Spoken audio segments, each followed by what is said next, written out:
തെരഞ്ഞെടുപ്പുമായി ബന്ധപ്പെട്ടുകൊണ്ടുള്ള ഫണ്ടിൽ വലിയ ഭാഗം പിരിക്കുന്നത് ടി.ഐ. മധുസൂദനാണ്. അതിലാണ് കൃത്രിമം നടത്തിയത്. ഒന്ന്, ഫണ്ട് പിരിച്ച റെസീറ്റ് മാറ്റിവെച്ച് കാണാതായി എന്ന് പറഞ്ഞ് വ്യാജ റെസീറ്റ് സൊസൈറ്റി പ്രസിൻ്റെ പേരിൽ മറ്റൊരു സ്വകാര്യ പ്രസിൽ നിന്ന് വ്യാജ റെസീറ്റ് അച്ചടിച്ച് അതിൽ പുതുതായി റെസീറ്റ് മുറിച്ചപ്പോൾ നേരത്തെ മുറിച്ച അത്രയും റെസീറ്റ് ഇതിൽ മുറിക്കുന്നില്ല.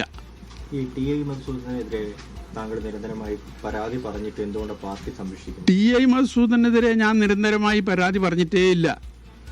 ഞാൻ പയ്യന്നൂരിലെ പാർട്ടിക്കകത്തുള്ള നടക്കാൻ പാടില്ലാത്ത കാര്യങ്ങൾ പാർട്ടിയുടെ ശ്രദ്ധയിൽപ്പെടുത്തി എന്ന് മാത്രമേ ഉള്ളൂ. ടി.ഐ. മധുസൂദനെതിരെ മധുസൂദൻ ഒറ്റക്കാണ് ഇത് ചെയ്തത് എന്ന അഭിപ്രായം എനിക്കില്ല. ഇതിൽ മറ്റു ചിലരുണ്ട്. അത് നടപടി പാർട്ടി എടുത്തിട്ടുണ്ടല്ലോ, അതിൽ വ്യക്തമാണല്ലോ. ആസൂത്രണം നടന്നിട്ടുണ്ടാവണ്ടേ? ഒന്നിൽ കൂടുതൽ പേര് ചേർന്ന് നടത്തുമ്പോൾ സാധാരണഗതിയിൽ ആസൂത്രണം നടന്നിട്ടുണ്ടാവണ്ടേ? ഉണ്ടോ ഇല്ലയോ എന്ന് എനിക്കറിയില്ല. ഇതിനകത്ത് നമ്മളിങ്ങനെ ആരോപണം ഉന്നയിക്കുന്ന ഘട്ടത്തിൽ പ്രത്യക്ഷമായിട്ട് ഇപ്പോൾ ടി.ഐ. മധുസൂദനൻ അല്ലെങ്കിൽ മറ്റ് ആൾക്കാർ, നിങ്ങളിപ്പോൾ സൂചിപ്പിച്ച ആൾക്കാർ, അവർക്കൊക്കെ പ്രത്യക്ഷമായിട്ട് ഇത്ര വലിയ അത് അവരുടെ സ്വത്തിനകത്ത് അല്ലെങ്കിൽ ഏതും കാര്യങ്ങളിൽ വർധനമുണ്ടായി എന്നുള്ളത് പൊതുസമൂഹത്തിന് ബോധ്യപ്പെടുന്ന തരത്തിലുള്ള കാര്യങ്ങൾ നമുക്ക് പറയാൻ പറ്റും? അത് പറയാൻ പറ്റില്ല. കാരണം ഇന്ന് നടക്കുന്ന കാര്യങ്ങളൊക്കെ തെളിവ് എന്നുള്ള രീതിയിൽ ഹാജരാക്കാൻ പല പ്രയാസങ്ങളുണ്ട്. പലരും പറയുന്ന ബിനാമി വ്യാപാരങ്ങളുണ്ട് എന്നൊക്കെ പറയുന്നുണ്ട്. അപ്പം അത് നിങ്ങളുടെ മുമ്പിൽ ഉന്നയിക്കണമെങ്കിൽ എൻ്റെ മുമ്പിൽ തെളിവുണ്ടാണ്ടേ? തെളിവില്ലാതെ ഒരു കാര്യം ഉന്നയിക്കാൻ കഴിയില്ലല്ലോ. ഇ.പി. ജയരാജൻ RSS നേതാവ് ജാവദേക്കർ വന്ന് കണ്ടത് എല്ലാവരും മനസ്സിലാക്കിയ ഒരു കാര്യമാണല്ലോ. കേരളത്തിൽ CPMൻ്റെ നേതാവ് എന്നുള്ള രീതിയിൽ ഇ.പി. ജയരാജനെ മാത്രമേ അയാൾ വന്ന് കണ്ടുള്ളൂ. അത് കാണാൻ എന്താ കാരണം എന്നുള്ളതാണ് ഒരു ഘടകം. അപ്പം അതിൻ്റെ പിന്നിൽ ചില കാര്യങ്ങളൊക്കെ പറഞ്ഞു കേൾക്കുന്നുണ്ട്. ആ പറഞ്ഞു കേൾക്കുന്ന കാര്യം ഞാൻ ജില്ലാ കമ്മിറ്റി യോഗത്തിൽ ഉന്നയിക്കുകയാണ് ചെയ്തത്. ഒന്നുമില്ല. ഇനിയിപ്പോൾ ഒരു നിയമസഭാ തെരഞ്ഞെടുപ്പ് വരികയാണ്. MLA വീണ്ടും പരിഗണിക്കുമ്പോൾ അതൊക്കെ പുനഃപരിശോധിക്കപ്പെടുന്നതല്ലേ?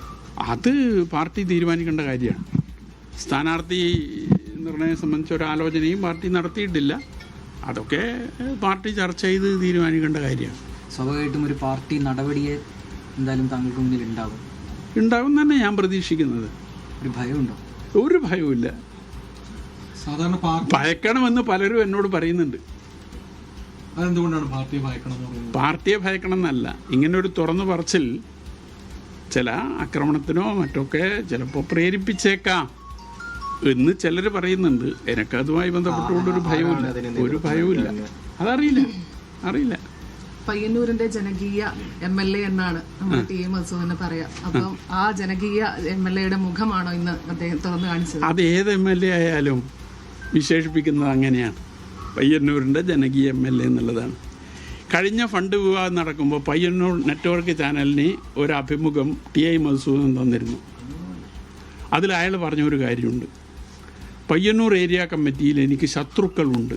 നിങ്ങൾ ആ അഭിമുഖം പരിശോധിച്ചാൽ നിങ്ങൾക്ക് ബോധ്യപ്പെടുന്ന ഒരു കാര്യമാണ്. പയ്യന്നൂർ ഏരിയ കമ്മിറ്റിയിൽ എനിക്ക് ശത്രുക്കളുണ്ട് എന്നാണ് നിങ്ങളോട് പരസ്യമായി മധു പ്രതികരിച്ചത്. ഇന്നേ വരെ അങ്ങനെ ഒരു വിഷയം പയ്യന്നൂർ ഏരിയ കമ്മിറ്റിയിൽ ഉന്നയിക്കാനോ ചർച്ച ചെയ്യാനോ സന്നദ്ധമായിട്ടില്ല. ശത്രുക്കളുണ്ട് എങ്കിൽ പാർട്ടി സഹാക്കൾ തമ്മിൽ ശത്രുത ഉണ്ടാകാൻ പാടില്ലല്ലോ. ആരാണ് ശത്രു എന്നത് സംബന്ധിച്ച് കമ്മിറ്റിയിൽ ചർച്ച ചെയ്ത് ശത്രുത ഉണ്ടെങ്കിൽ ആ ശത്രുതക്ക് എന്താണ് കാരണമെന്ന് ചർച്ച ചെയ്താൽ മാത്രമല്ലേ പരിഹരിക്കാൻ സാധിക്കൂ.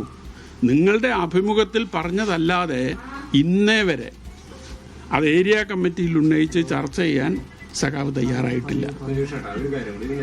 MP ഗോവിന്ദ മാഷടുത്ത് ഉന്നയിച്ചിട്ടില്ല എന്ന് ഞാൻ പറഞ്ഞില്ലേ?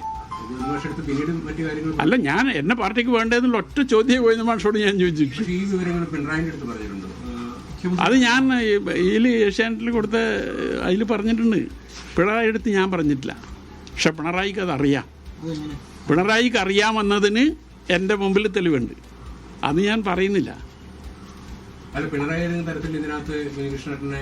ഇല്ല.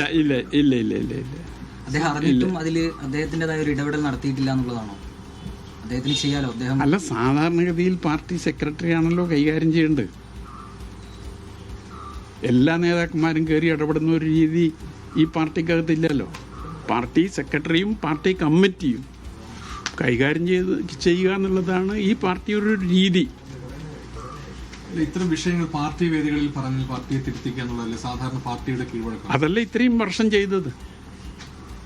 ഇത്രയും വർഷം ചെയ്തത് അതാണ്. അതുകൊണ്ട് പ്രയോജനമില്ല എന്ന് വരുമ്പോഴാണ് അത് പ്രയോജനമില്ല എന്ന് പറയുന്നത് പാർട്ടി നേതൃത്വം തന്നെ അതിൽ മനഃപൂർവ്വം അത് അവഗണിക്കുന്നു എന്നാണോ അതിനർത്ഥം? അല്ല, നേതൃത്വം കുറ്റക്കാരെ സംരക്ഷിക്കാൻ ശ്രമിക്കുന്നു എന്നതാണ് എൻ്റെ ആക്ഷേപം.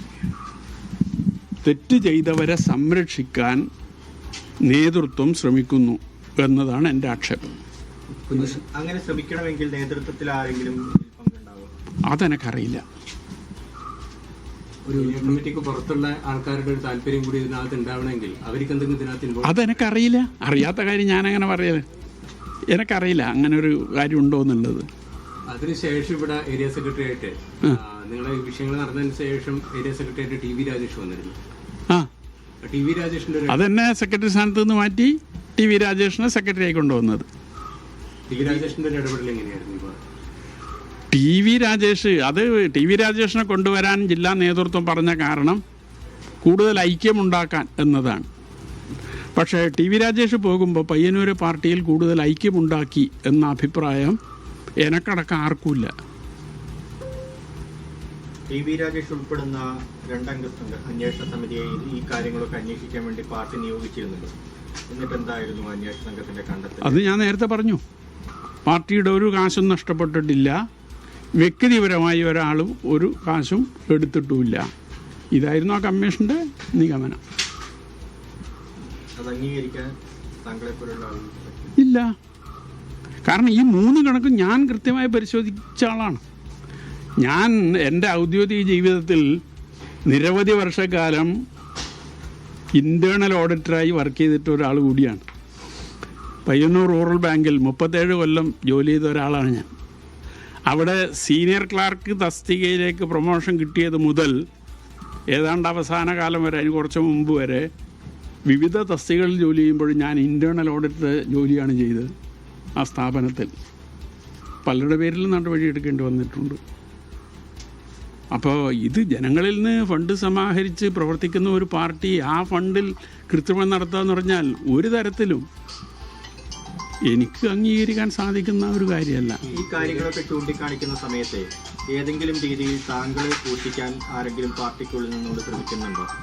അതാണോ ഇപ്പം ഇങ്ങനെ ഒരു തുറന്ന പറച്ചിലിന് കാരണമായത്? അല്ല, അത് ഞാൻ നേരത്തെ പറഞ്ഞല്ലോ. ഈ 2 കാര്യത്തിന് കമ്മീഷനെ ഉപയോഗിക്കുന്നുണ്ടെന്ന് ഞാൻ പറഞ്ഞില്ലേ. ഒന്ന്, ഈ ഫണ്ടുമായി ബന്ധപ്പെട്ടുകൊണ്ടൊരു കമ്മീഷൻ വെച്ചു. ആ കമ്മീഷൻ തെറ്റ് ചെയ്തവരെ സംരക്ഷിക്കാനും തെറ്റ് ചെയ്യാത്തവരെ ക്രൂശിക്കാനുമുള്ള സമീപനമാണ് സ്വീകരിച്ചത്. അതെൻ്റെ ഒരനുഭവം. 2, ജില്ലാ കമ്മിറ്റിയിൽ ഞാൻ ഉന്നയിച്ച നേരത്തെ പറഞ്ഞ ഇ പി ജയരാജൻ മറ്റേ വസ്തു, പയ്യന്നൂർ വസ്തു, ഇതെല്ലാമായി ബന്ധപ്പെട്ടുകൊണ്ടുള്ള വിഷയത്തിൽ അതിലും എൻ്റെ പേരിൽ നടപടി സ്വീകരിക്കാനാണ് സന്നദ്ധമായത്. അത് ഏതെങ്കിലും ഒരു വ്യക്തി എന്നുള്ള നിലയിലല്ല, അത് പാർട്ടി സംഘടന അല്ലെങ്കിൽ അതിൻ്റെ നേതൃത്വം എന്ന നിലയിലാണ് ഞാനതിനെ കാണുന്നത്.